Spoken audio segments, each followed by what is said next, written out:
This week, in the wake of a big scandal over lifetime memberships being revoked at a campground, is it safe to get lifetime memberships? Is it something you should consider at all? Plus, we may be in for a difficult Thanksgiving travel season, thanks to some issues with airlines. Plus, the National Weather Service has released their seasonal outlook for the winter. Where's it going to be safe to camp this winter? All that more. This is RV Miles. Chances are you've seen them on the road. That's because Blue Ox designs and manufactures the best towing products in the industry. Just look around. You'll find them on highways and campgrounds and anywhere you find people traveling in the great outdoors.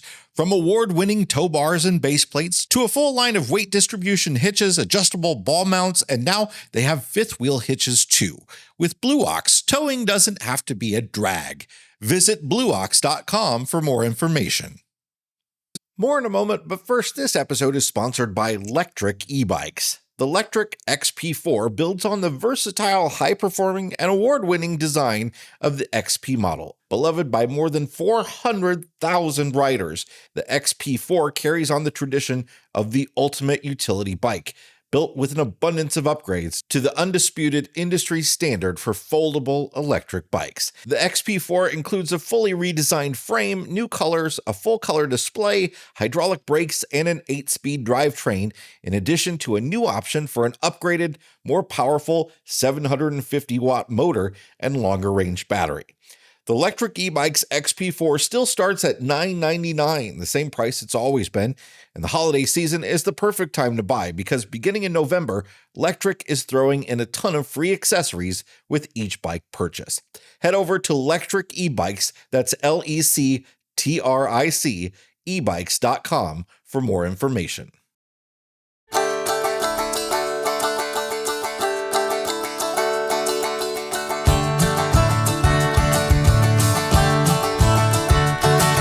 Welcome to episode number 385 of RV Miles. I'm Jason. And I'm Abby. And we are two RVers who, along with our three boys, have been crisscrossing all over North America on one epic road trip since 2016.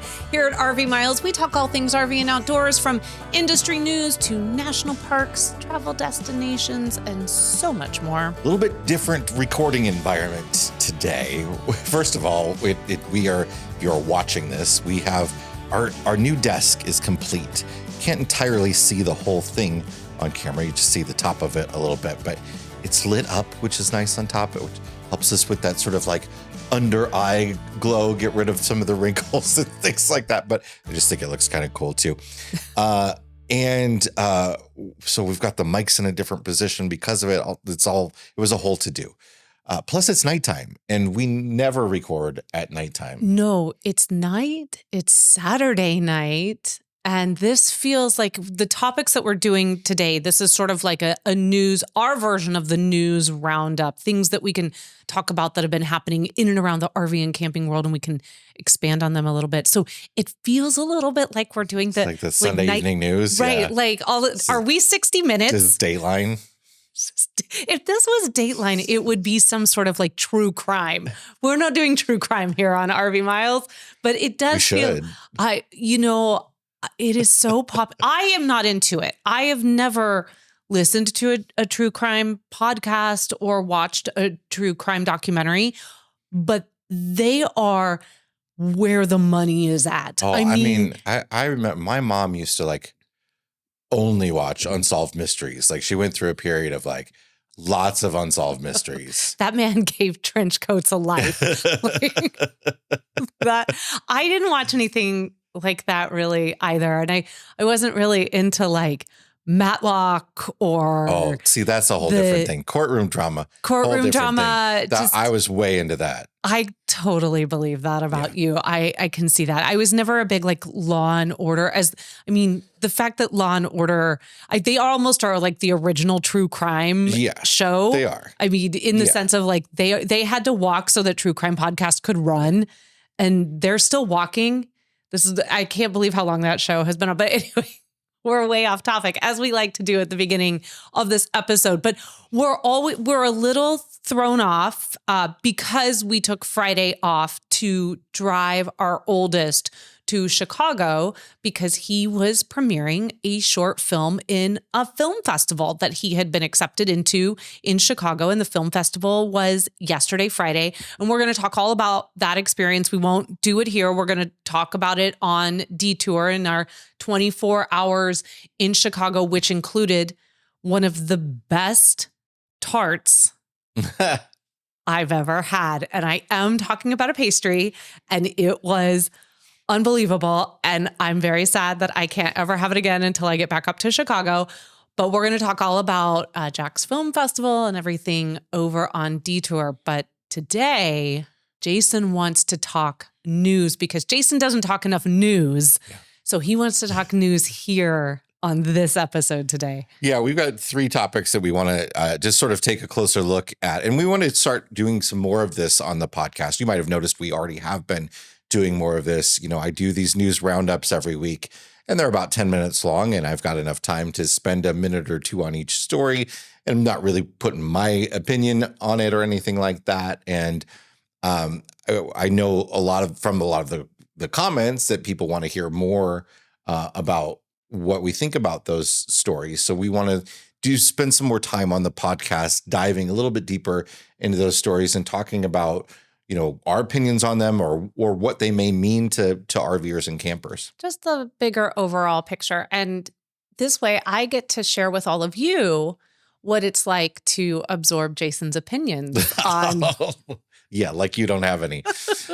First up, though, we wanted to talk a bit about Thanksgiving travel because, as you may have heard, just over the last couple of days, the FAA is starting to require airlines to cancel some flights because of the ongoing shutdown. So, you know, there's air traffic controllers are starting to call in sick because that's what they do during a shutdown when they don't get paid. Eventually, you know, they just don't want to work, and I don't blame them. How dare you? It is the season where people get sick. Sure. So they are sick and they need to stay home. So the thing is about 40 cities, I believe, is what it is as of Friday yesterday, and 4%.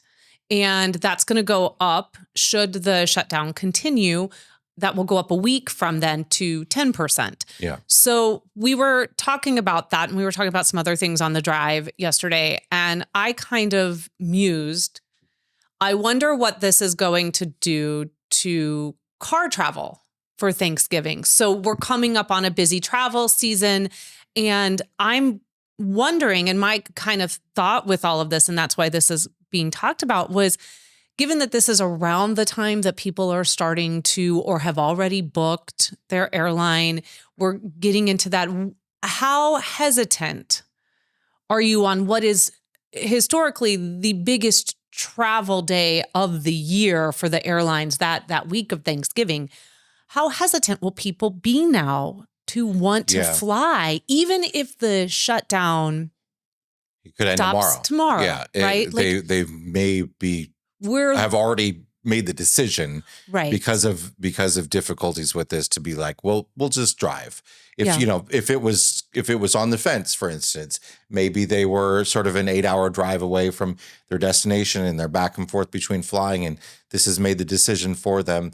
A lot of people are not going to change their minds, but there's certainly probably going to be some sort of uptick, which will get worse if the shutdown continues. Yeah, my thought was, if this was me and I was in the situation where I was looking at flying for Thanksgiving, and I'm starting to hear all of the chatter that's coming out, right now it's been, I believe, a lot of like in and out of the country flights that are being impacted and canceled. But of course, if that number ticks up and they have to start getting into the 10% range, we're going to start looking at some domestic flights that are going to be impacted. And I thought, even if I was a 12-hour drive from my destination, I would still get up at 5 a.m.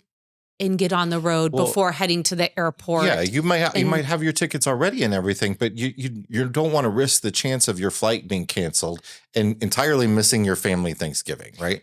So there's going to be some people that are going to make that cancellation, and that ticket is going to get more and more expensive, because if there's less flights, those tickets are just going to get more and more expensive as well. And I think for some people, and I know that we have this option when we book flights, that even if we were to cancel it, we would just get a credit for the ticket. We would know that we would have it to use at another time. So, you could have that option where you're like, look, I might not be getting the money back, but I'm not losing the ticket. I'm just going to roll it over into a future trip, even if that is next Thanksgiving or whatever. But I do think for RVers, if you're going to be traveling this in and around the Thanksgiving holiday, I think you're probably going to see an increase in traffic that week.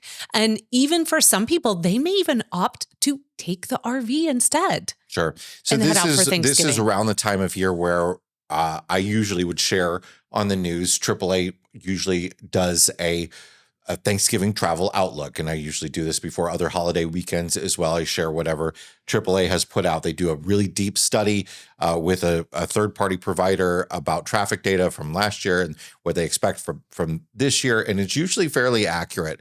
They go back and they give sort of updates on how accurate it was, and it's usually pretty accurate. It isn't out for this year yet. I can't imagine that they wouldn't be taking some of this into consideration. Yeah. So as soon as that's out, I will share it. But they'll tell you which days are going to be the busiest on American roads, and usually that's going to be Tuesday, Wednesday, and then over the weekend as people return home.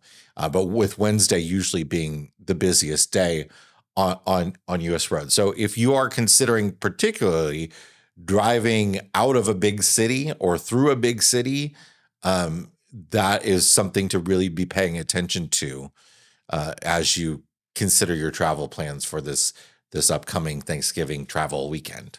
I actually am really excited now that we're hosting and we're not leaving. We're not going anywhere. We are not leaving at all this year. Normally we travel around this time, and we are staying put, and we are having people come to our house. We usually, if we're driving somewhere, if we're driving to Kansas City before a holiday, is often what we're doing, and often that involves a drive across I-80 that gets really, really busy across Iowa, and it can be frustrating, but I somewhat kind of enjoy the camaraderie of everybody on the road kind of having the same mindset. They're doing the same thing.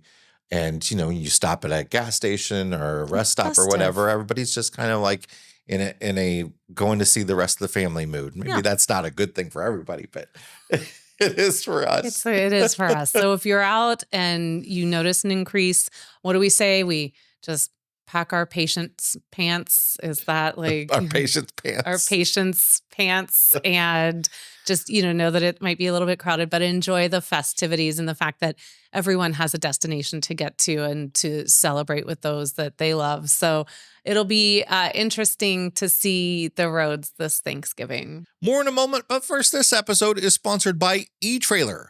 Ever feel like finding the right RV part is like searching for a needle in a haystack?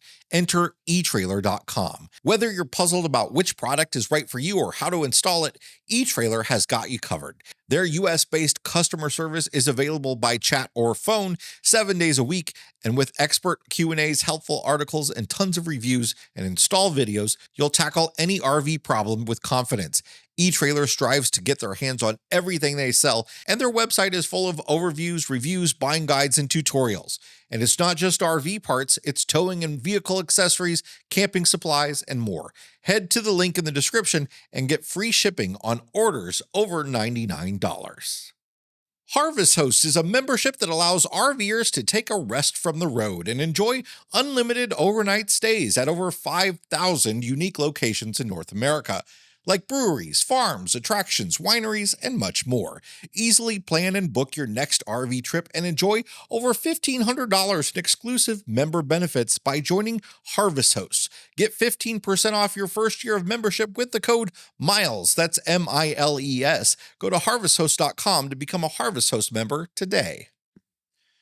So also in the past week, the National Weather Service, which is a division of NOAA, the National Oceanic and Atmospheric Administration. Oceanic or oceanic? However you want to say it. Oceanic. Oceanic. Like an ocean, right? Yeah. Okay, National Oceanic. Sometimes words are hard. You're They put telling out me. their seasonal weather outlook. And this is a thing that can be, obviously predicting weather isn't the most exact science in the world. No, tell And me more, please. the further out you get, the more and more difficult it is to predict. And it used to be, you'd open up the Farmer's Almanac and they'd have their predictions. And we just found out the Farmer's Almanac, or there's two farmers. There's the Farmer's Almanac and there's the Old Farmer's Almanac. I'm not sure which is the one. Farmer's Almanac. Okay. That's been around since 1818. Its last production is going to be next year. 2026. Yeah. But they make up what they put in there for weather predictions. How dare you? I used to love almanacs, though, not like that kind of almanac, but like how many people live where type almanac, the World Almanac. Well, some people like farmers' almanacs, anyway, and now they're not going to get them. The NOAA prediction for December, January, February is out. So winter, most of the winter, and they're expecting in the seasonal temperature outlook, the northwestern states, including the Dakotas and including Minnesota and a little bit of Iowa, are going to have below average seasonal temperatures. What part of Iowa? Not us. Just we barely missed the little zone here. But again, the accuracy of this, take it with a grain of salt. And then most of the East Coast, the South, and the Southwest should expect above average temperatures. Which is great news for snowbirds. Yeah. That's what you want to see. I can get in the pool. I can go to the beach weather. And those of us in the Midwest and sort of that swath that goes through the middle of the mountain states on over to Oregon will have sort of equal chances of higher or lower temperatures. So we're kind of right in the middle, basically expect kind of normal. And then when it comes to precipitation, snow, which would be snow for sure, or rain when it's not snow, when it's not cold enough. The Midwest and the Northwest should have an above average expectation of higher seasonal precipitation. Snow. And then in the Southeast and the Southwest below, and then sort of through the plains and New England and over onto Nevada and Northern California should have equal chances of even precipitation. So good thing there's not a test, because that was a lot of information for the winter. I will put the maps on the screen.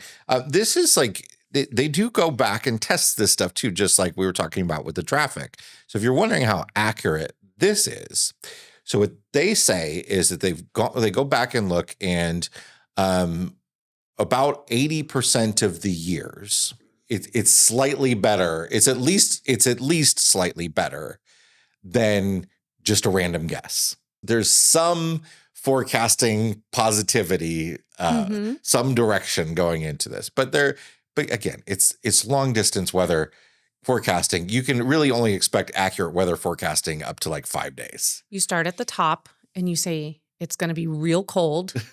Then you get to the middle and you say it's going to be cold. And then you get to the lower part of the country and you say it's going to be cold-ish. And then you say, and then on the sides, the bookends, we can't predict what y'all are going to do. You're just going to do your own things. And some of you are going to have insane snowstorms. And then some of you are for all we know, could be tropical weather. We don't know. We just don't know. That, I think, is the kind of weather person I would be. I'd leave it open-ended and just say, it's going to be winter. And wherever you are, that's going to mean something different to you than it means to other people. So and there you go. So the other big story that we wanted to talk about this week is sort of leaving a larger block of time for this, because this has got a lot of people riled up, and rightly so. Why? Because you don't want to talk about the weather for like another 20 minutes? Like we're supposed to care a lot about weather, birds, and whether or not someone's parked in front of our house. Those are the three things that we're required to care about now. Well, now we're going to care about people taking our money. So I'm just going to read a little bit from this article here. For more than a decade, hundreds of families thought they'd secured a slice of paradise in Pennsylvania's Laurel Highlands a wooded 100-acre campground where summer never comes to an end. Many had paid $10,000 or more for what they were told were lifetime memberships at the Roaring Run RV Resort near Pittsburgh, a one-time payment that would let them park their campers year after year, no renewal required. Then one email changed everything. The trouble began when longtime owner Jay Coral sold Roaring Run Resort earlier this year to Tannery LLC, a Texas-based company that paid about $2.5 million for the property. Before the sale closed, campers say Coral personally assured them that their contracts would transfer. But soon after the new owners took over, more than 700 families received an email with a different message entirely. Their memberships were null and void, and they would have to pay either weekly rates, monthly rates, or seasonal rates to continue to be able to camp at this campground. Yes, the personal reassurance. Yes, always helps me sleep so well at night. There are a few articles that were written about this, and I picked this one in particular because this is from MoneyWise, and they really get into the nitty gritty of this, and they talk with sort of legal experts about the legality of how all this works, and if that's, and of course, it's always going to come down to how the contract is written. Right? So I have questions because I've not read that article. So I'm going to fire off my questions and then I'm going to need you and MoneyWise to answer them. Okay. So my first one is the contract. Yeah. So in the contract that everyone signed, was there teeny tiny little print that you needed a magnifying glass to read that said, we can terminate this contract at any time without any warning? No, but the issue is who you sign the contract with, unfortunately. So you're signing a contract with the business. Mm-hmm. That business is ceasing, essentially. Right. And a new business is coming in. Okay. So you might look at it as, well, it's the same campground, but actually it's a new business. So your contract was with that business that you had a relationship with. And we got lots of comments. This was one of the topics on last week's news video about people who have had similar experiences with like lifetime fitness memberships where they paid for a lifetime membership at a gym and that gym got sold to another brand and they were out of luck. Yeah. Then Purple Gym became Orange Gym and suddenly. So here's my next question then. Why was his name Tanner? Tanner is the company that bought it. Okay. Tanner LLC. Coral is the guy's last name. Why didn't Coral insure in the sale of said campground to Tanner that on the condition that I will sell this to you or I am selling this to you on the condition that all of these 700 people retain? Exactly. And I think that's what they thought was happening. I think that's what he assured them was happening, is that he had made that provision. But he had to have signed something. Did the man not have a lawyer we don't know over said contract? We don't know. There's certainly going to be some lawsuits over this because we're talking about big amounts of money. You know, I have lifetime memberships for certain things. Like there's a couple like computer programs that I have a lifetime membership for that was maybe, $250 or something like that. And that you pay with the expectation was like, oh, well, I would have spent that for 3 years or whatever. Mm-hmm. Anyway, it doesn't really matter in the end if this company gets sold 10 years from now, something like when you're talking about spending $10,000 plus. Yeah. I mean, this is sort of like saying, you can put it in another way. So you've talked about the gym, but let's take Disney's Vacation Club, for instance. Any timeshares. Yeah, any timeshares. Yeah. I don't know much about timeshares outside of DVC, so that's all I have a reference on. But let's say that's tens of thousands of dollars to enter into that timeshare. Let's say for some weird reason, it becomes, MVC and the Michelson Vacation Club buys it off Disney. But that's the thing there is, for as difficult and as problematic as timeshares have been over the years, they are better now because lots of states have put in laws. Yeah. But a timeshare, you are an incremental owner of that property. You own part of that property. Mm-hmm. And this is something that a lot of the people in the comments talked about too, is like there are also places where people have bought a site at a campground and they own a site at a campground. And sometimes that involves a legal real estate transaction deeding you that lot, right? You Yes. hold the deed to that lot. Sometimes it involves like a 99-year lease. And that is where problems could arise in a very similar fashion in the future if this campground sells off, goes bankrupt, anything of that nature, loses its license to exist, all that sort of stuff could happen. And I think there are problems there when we talk about large amounts of money like this. Obviously, the big one that we know a ton of RVers are involved with. We don't have any experience with it. We've never used it, but Thousand Trails is a similar system where it's a membership where there's campgrounds across the country where you either pay a lifetime fee, and then you have like sort of, I think, maintenance fees in the future going forward, or you can pay like an annual fee, and the different levels of membership get different levels of access in terms of like how early out you can book. And we have heard from people about how that membership has changed a little bit over the years, that maybe some of those campgrounds have fewer sites dedicated to Thousand Trails members, stuff like that. There might be too many memberships being sold, that sort of stuff. And I think this lifetime membership stuff can sound really nice, and it can sound like a really great money saving opportunity, but you're really opening up yourself to a possibility of getting burned big time. If Thousand Trails goes bankrupt, I don't know what happens. Well, they go bankrupt, and Yeah. I doubt anyone gets their Yeah. money back. Like that's generally what happens with bankruptcy. I mean, so the question is, and again, the flip side to Thousand Trails though is that we've heard people have wonderful experiences there, and they absolutely love it. And I There's think so many full-timers that say they could never have afforded to go full-time Yes. without, they're spending $4 a night to camp. And there's so many people who have a similar situation to the folks in the suburbs of Pittsburgh with their deeded lot, or it's not even deeded, I guess it's just their membership into this campground, who have incredible experiences like that. And it really, really works well for them. And I think some of it has to come down to, because we have recently been looking at potentially purchasing a spot somewhere in the country. And I know that a lot of other RVers have recently done that as well. And there's a lot of videos out there about doing something like that. And I really do think it has to come down to, again, remembering, much like a campground in general, they are not all created equal. And you really need to be mindful of the amount, not only the amount of money you're going to put in. So $10,000 is a lot of money. So you need to weigh that up against, okay, well, how much does it cost for me every year to camp here? Like, let's say I wanted to do 3 or 4 months out of the year. What would be my monthly to do something like that? Then you have to weigh it up against how often will I want to travel somewhere else and actually take my RV out on the road? So how many weeks out of the year might I be going to different destinations across the country? And then what is that cost? Then you have to, you weigh it up against all of those things. You factor that in.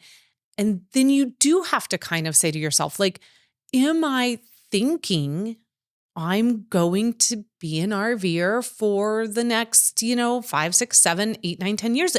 Do I live here in the Pittsburgh area permanently? I mean, there's so much, and this is not to knock the people that paid this.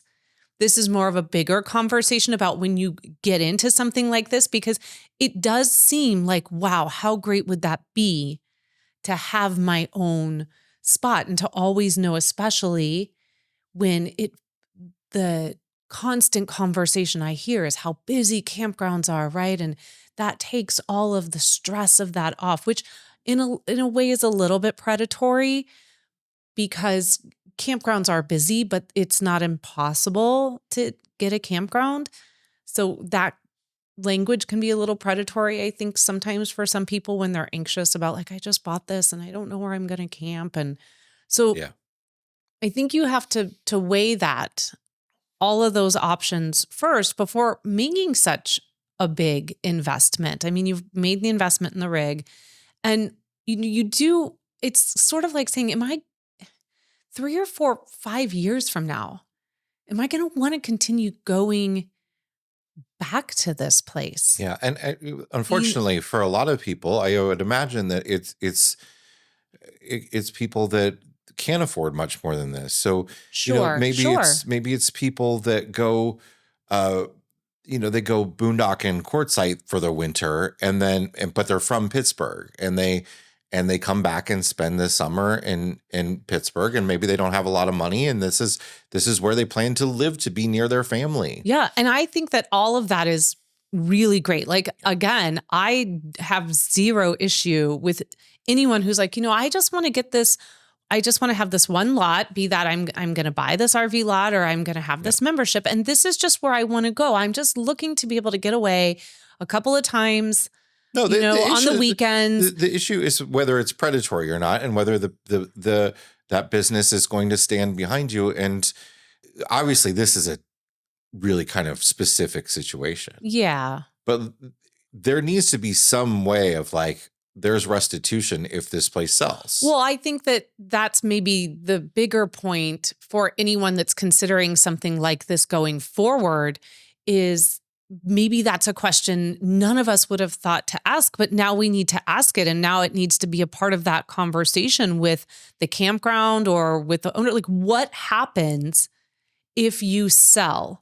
Or what happens down the line if you go under, or, these things that, like, will I still have a site? Well, and as a lot of people pointed out in the comments, that they've learned that lifetime membership means lifetime of the business, which of course, yes, but then also you have to consider, like, what's the lifetime of this business going to be? Because does this sound like a terrible business model?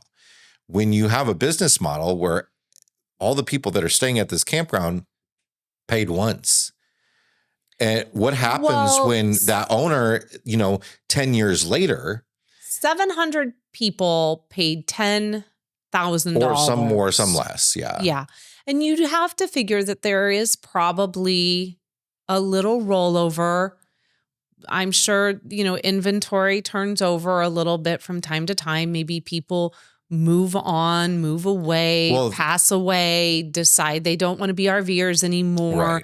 Right. Some people buy into it and then they have to walk away. And I'm sure that it's not just like, I sold these 700 and I'm never going to see an income again for the next 10 years. I get my point, though, being that there's just no cash flow, or there's a much reduced cash flow for that business. Yes. And you have to understand that if that business is not operating in a sense, it very well could have been, hey, we put all this money in a bank and we're running off on the interest of it. And then, we put it, or we're investing a lot of this money and their investments went down or whatever. There's a million different reasons this could have been. So I've been trying to I've been doing the math in my head. So 700 memberships at 10,000 is $7 million. Yeah.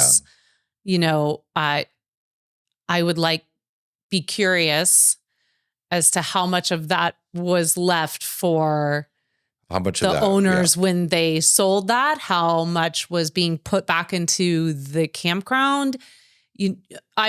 That's a lot of money. And I don't know how long they've been offering these. Is this like, they've had these memberships for 10 years or 20 years? I don't know any of that information. A lot of people have, fifth wheels. They don't even have a truck. And they're trying to figure out moving their RVs off of these lots. So they're even allowed to leave them when the campground closes. So then it becomes storage for them too, which is quite appealing, because now you have not only a place to go to during the season of the campground, but then you also have the investment of, I just leave it here and it's stored and I'll close it down and then I'll come back at the beginning of the season. But again, it could be like, this is a year-round campground, and the article doesn't really say, like, do they get, there's so many questions, and, we don't have all of the answers to them. And this was really meant just to be like a bigger conversation about memberships, because they have become really popular. I mean, after the pandemic and during the pandemic, I would say we really started to see a boom in owning your own RV site. We started to see a lot of lands pop up where you could buy the RV site, you could develop it out. And that became really popular. And then, Thousand Trails has been around for forever. I think it's tough because there's so many pluses and minuses. And, but I think the biggest one is you are kind of rolling the dice with your money a little bit. I don't know. I feel like there's this weird thing too, where we have like, you can pay, $35 and get a KOA membership that gives you 10% off, or you pay, 16,000 or whatever it is to get 1,000 trails of the full 1,000 trails membership. And then your camping is free. And there's like, where's the in between? Right. Like, I feel like there needs to be, and 1,000 Trails does have a few that they have like the $500 regional pass and stuff like that. And there are other companies like Coast to Coast out there as well. And I think Passport America, they, you can. Yeah. And those are kind of discount clubs, and that makes sense. But I feel like, if there was something that cost me, if say somebody like Sun Outdoors, who has a lot of campgrounds across the country, if they had like a $1,500 a year membership that got me an extreme discount or something like that for a lot of camping, I could see something like that.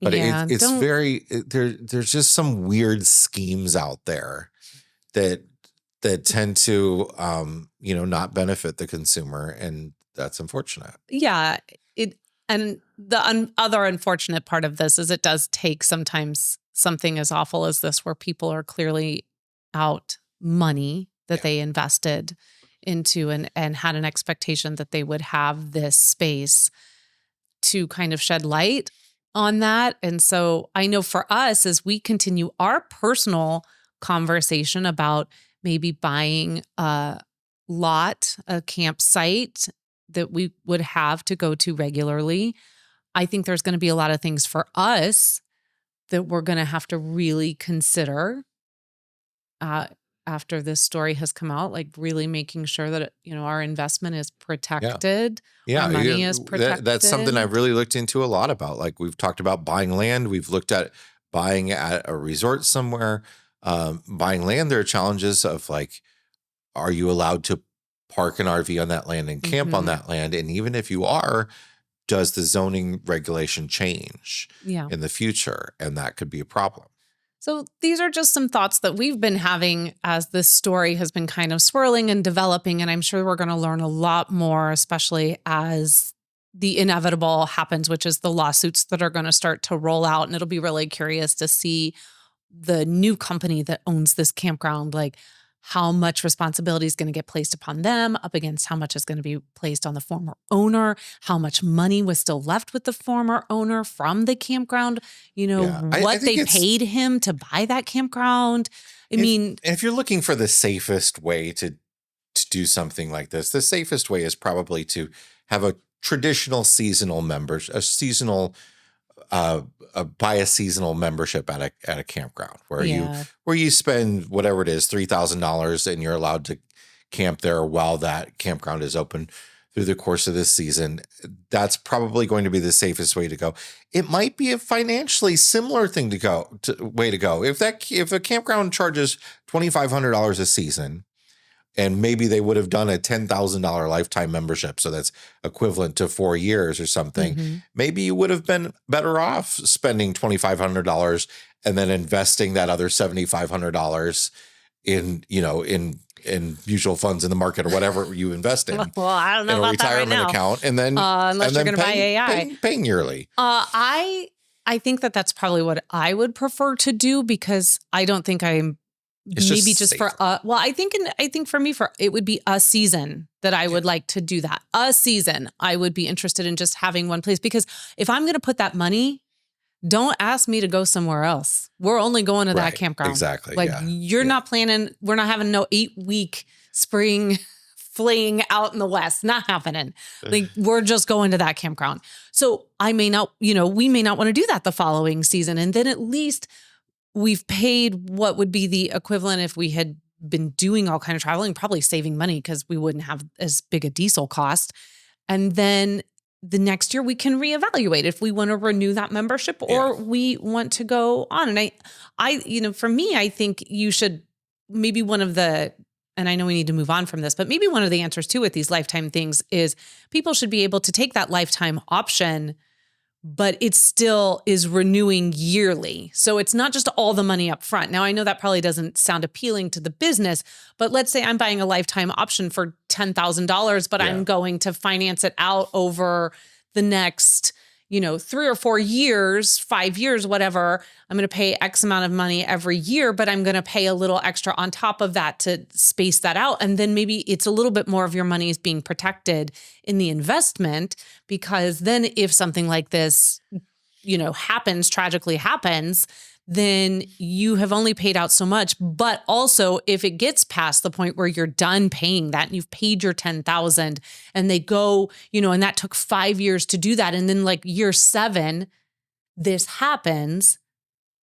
Well, at least you got those 7 seasons, right? I think there could also be, if a business wants to do something like this, there could be some sort of insurance policy that, that it is bought with part of the money that pays out if this it's a good idea, right? Yeah, it's a good idea. There's also an argument that perhaps whatever the laws of the state are, that this could be an illegal timeshare.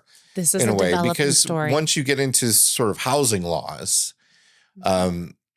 things get a little bit different than gym memberships, right? Sure. So there's going to be more to come on this for sure. Yeah. But we would love to hear what you think about this and what we've been talking about. And, do you, not necessarily you don't have to agree or disagree, but, what do you take away from all of this? And if you have bought into something like this, or you are an owner that you have bought a campsite or, some land somewhere, what was your experience? Or if you're out there pricing right now and you're looking around, what has been your experience with how comfortable do you feel and how confident do you feel that that is something you could invest in and have for years and years to come? So we would love to hear everyone's experience, because again, we're a little relatively new to this process. We've only started kind of investigating the ins and outs of this over the last few months. I don't know that it's anything that we're going to make a decision on anytime soon, but we are starting to talk about it. So it would be great to hear from others who have done this before and what you think of what's going on in Pennsylvania. Yeah. All right. It is time to check the level of our tanks. And that is sponsored by our friends over at Liquefied RV Toilet Treatment, the No BS toilet treatment. You can find them over at liquefiedrv.com. Okay, Jay, what is in your black tank this week? NorCold's manufacturer of primarily refrigerators, RV refrigerators. They were one of the biggest brands, particularly back when we all had propane and propane electric or 3-way fridges. Mm-hmm. They're going bankrupt. Ruh-roh. Yeah, they're in the middle of bankruptcy proceedings. And, I think a lot of that probably has to do with the fact that we've moved to a lot of DC refrigerators now. I was about to say, is this the result of no more propane fridges? Perhaps. They're going to end up owned by Dave Carter and Associates. So they're not going to disappear entirely, but they're mainly going to exist from this article I read in RV Pro, to do warranty work and parts. And Dave Carter and Associates is sort of a really big firm that has warehouses across the country that they'll supply RV manufacturers and dealerships with parts from, everything from outlets and stuff from all different manufacturers all over the world. They're one of the companies that brings together a bunch of that stuff and warehouses it and delivers it to manufacturers. So they're going to be owned when this is all said and done by Dave Carter and Associates. So I think that's interesting that that's happening right now. And, we haven't seen what we kind of expected over the course of this real big downturn. And it's been a serious downturn in the RV industry over the last 2.5 years now. We kind of expected to see a little bit more of what happened back in the, 2008, 2009 crash, where there were just several brands that disappeared or were bought out by other manufacturers. And that's why some of the big conglomerate manufacturers have so many brands now. A lot of it happened back then. And we haven't really seen much in terms of really, really difficult bankruptcies and companies closing and stuff like that. There's been a little bit of it. The Heartland thing is about as close as I think we've gotten to recently with them sort of being, absorbed into into Jayco. Jayco. Yeah. And I think that was really just more of a consolidation decision made by Thor. And, but we really haven't seen some of the smaller brands being picked up by, we actually saw more acquisitions of brands prior to the pandemic. So I have a question about the boom. The boom. Yeah. I have a question about the Heartland thing. This is going off topic for a second. Is Heartland, and I'm struggling to remember, and this is just my brain these days. I cannot remember past like what happened last week.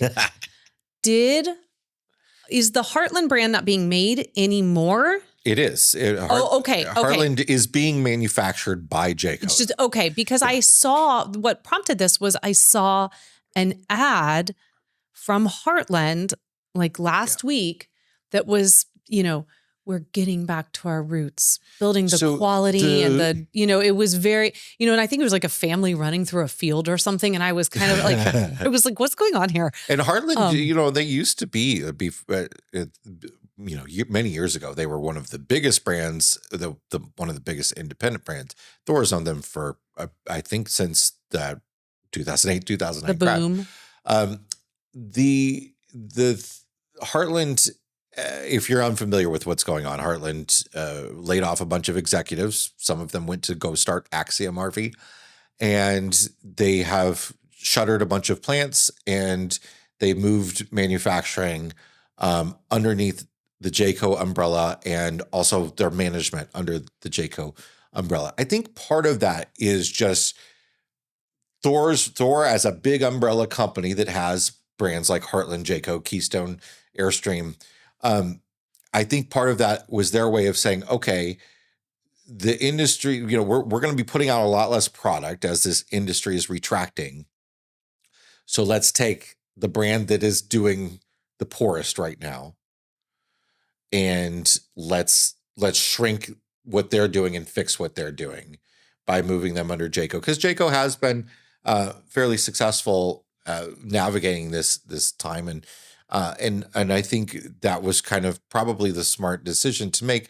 Heartland also was suffering from not having a great reputation either, and that was really starting to hurt them. And so at the Hershey RV show was kind of the reintroduction of Heartland as a Jayco line now, and it'll be interesting to see over the next couple of years, what the changes in quality and the changes in product that gets put out happen to be. But they have shrunk the portfolio of Heartland products. They haven't just taken everything that Heartland was making and put it under Jayco. Yeah. They've also shrunk it down significantly. Well, that was a great conversation about NorCold.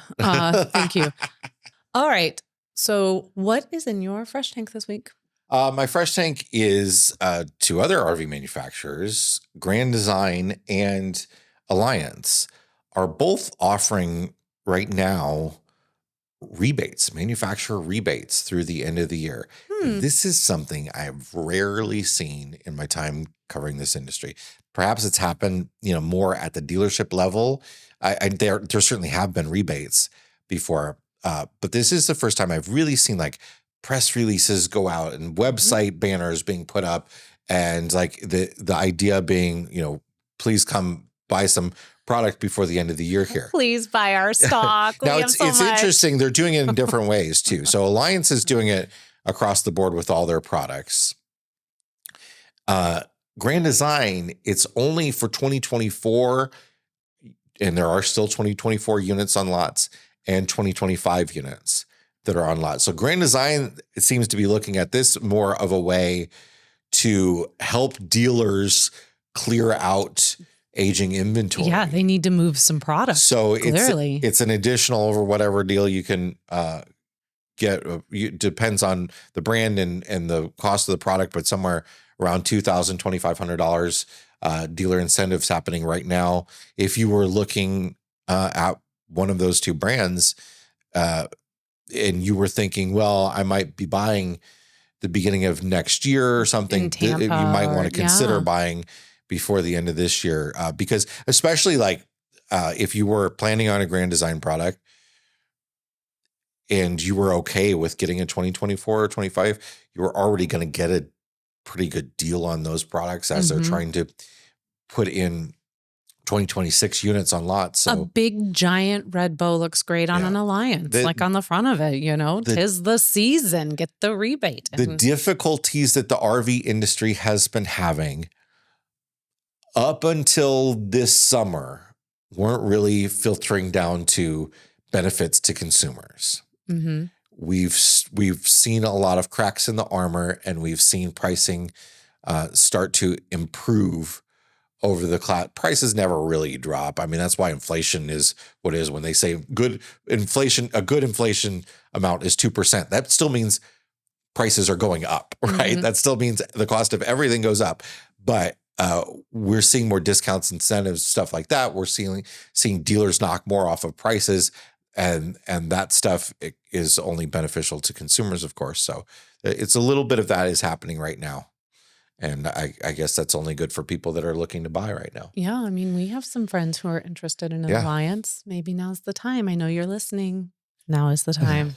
All right. What's in your black tank this week? So my black tank, I would like to speak to Morgan Stanley of Davenport for just a moment. You and I are going to talk. Speaking of financial. Yes. So tuck in Morgan Stanley of Davenport. I have a few things I'd like to discuss with you. So in front of our neighborhood, there's a new development going in, and they've broken ground on it, and we weren't quite sure what was going in there. It just said that the first floor was for lease and whatnot. And so the other day I'm coming home down the main stretch of Davenport, and I need to take the left to go into our neighborhood. And, it's a light, and traffic is quite congested here for some reason. In front of this new development, we also have a couple of other businesses like a Starbucks, which can often be sometimes quite busy. And I'm thinking, oh boy, it's the afternoon rush at the Starbucks. And as I'm waiting to take the left, and I have to wait through one light and I have to wait through another light, and I realize the reason why I have to wait is because this 2-lane road is being blocked by a bunch of cars. A bunch of cars are parked in the street to go into our neighborhood, and no one can come in because all of the people waiting to take a left to come out of our neighborhood are all in their lane. And the lane to go into our neighborhood is blocked by rows and rows and rows of cars. And I happened to notice that over in this new area where the ground has been broken, that there are dozens and dozens of people, and there are a bunch of shovels that are lined up in the ground, stuck in there with some hard hats on them. And there's a bunch of dudes standing around all like patting themselves on the back. And I realized really quickly that we're having a groundbreaking ceremony in which I guess everyone at Morgan Stanley decided to attend and decided to park wherever they wanted to park. So not only had they blocked the road for quite a long distance trying to get into our neighborhood, they had filled up the parking lot of businesses in and around that area so that no one going to the business could actually get into the parking lot. And they had backed up traffic on the main roadway, which is around the time that we're starting to look at the 4 o'clock people getting off of work. And this is a really, really busy stretch. It's the busy roadway. It's the roadway that's got it's the movie theater. It's the Costco. Costco is but half a mile. Walmart We're already backed up from Costco. In our neighborhood, hundreds and hundreds of townhomes has but 2 entrances and exits. Right. And only one of them you can take a left from. Right. And this is the one. Cars were backed up. Also, a bunch of people could pat themselves on the back that they were going to be taking the upper floors of this new development Morgan Stanley. They're leasing them. They don't even own the building. Even own the friggin' building. I think groundbreakings are so dumb in the first place. People were so mad. Like the amount of people, and it was happening as about the time that it was starting to break up a little bit, and people were starting to walk to their cars from having just had this groundbreaking ceremony. And they were getting so much hate from people in cars. Like people were so furious. So that's nothing like bankers in suits blocking traffic from you. It's just like, Mercedes after Mercedes after Range Rover, and they're just parked everywhere. Not that there's anything wrong if you own one of those vehicles. No, but it's the aggregate of it all. It just added to the sort of tone deafness. I never understand the whole thing. We got the first of all, you're just cosplaying like with your shovels and your hard hats. Why are you wearing a hard hat to break the ground? Like, whatever. What's going to fall on your head? The bird poop? Yeah, the piece de resistance was when the school bus was trying to take the children home.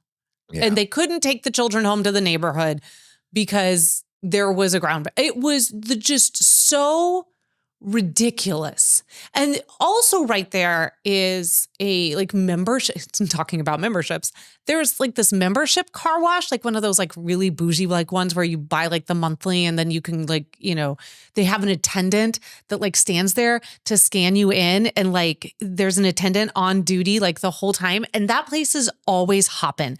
Like, it is so busy at this car wash. So you not only have like all of these cars like parked and I'm not kidding when I say to you, they were parked and completely blocking the road to get into our neighborhood, to get to the car wash, to get to Starbucks. We couldn't get in until everyone trying to take the left to get out of the neighborhood had cleared.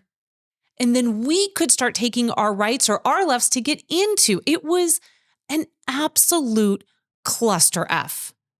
And I just was like, this has been days now, and I am still pissed. It's a groundbreaking for essentially it's like a 4 storefront strip mall.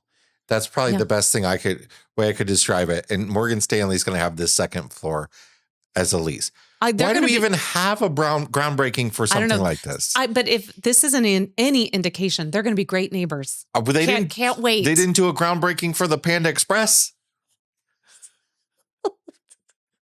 Burn Boot Camp didn't get their groundbreaking. Oh my gosh. The smoothie place that's coming in didn't have a groundbreaking. All right. What's in your fresh tank? My fresh tank goes to you because just a couple of days ago, we celebrated your birthday. So I want to say it here officially. November 6th was Jason's birthday. So a very, very happy birthday to you. A wonderful birthday week thanks to you and the boys. And we had a great time in Chicago afterwards. And I just want to also thank everybody who commented on all the Facebook posts and everything. It was very kind to hear from everybody on my birthday. It made it really special. It was such a nice day. It was very low key. Like you made chili. Yeah. You wanted to cook. I always like to make chili, but like I've been unhappy the last couple times. You've been an unhappy chili man. It's just drifted. So this year though, not only did I make chili, I made my own chili powder. Yeah, man.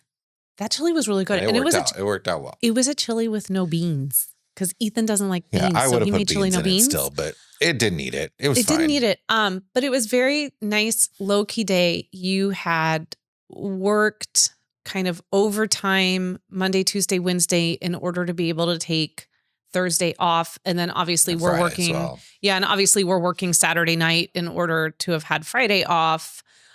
So it was really nice to be able to just be at home and be kind of like domestic and not, we didn't have any big things planned. I think it really just spoke to like what you were really needing and wanting for your birthday, which was just to stay home with your family. Watched some football. We played some video games. Yeah. I baked a cake. You made a really great cake. Really great. It was pretty darn good. Chocolate cherry cake.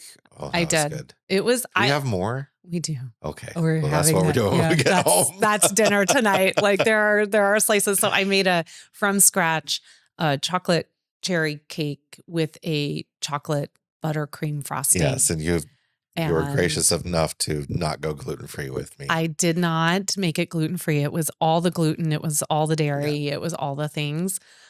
So we do have some slices of it left at home, and it's worth the gluten.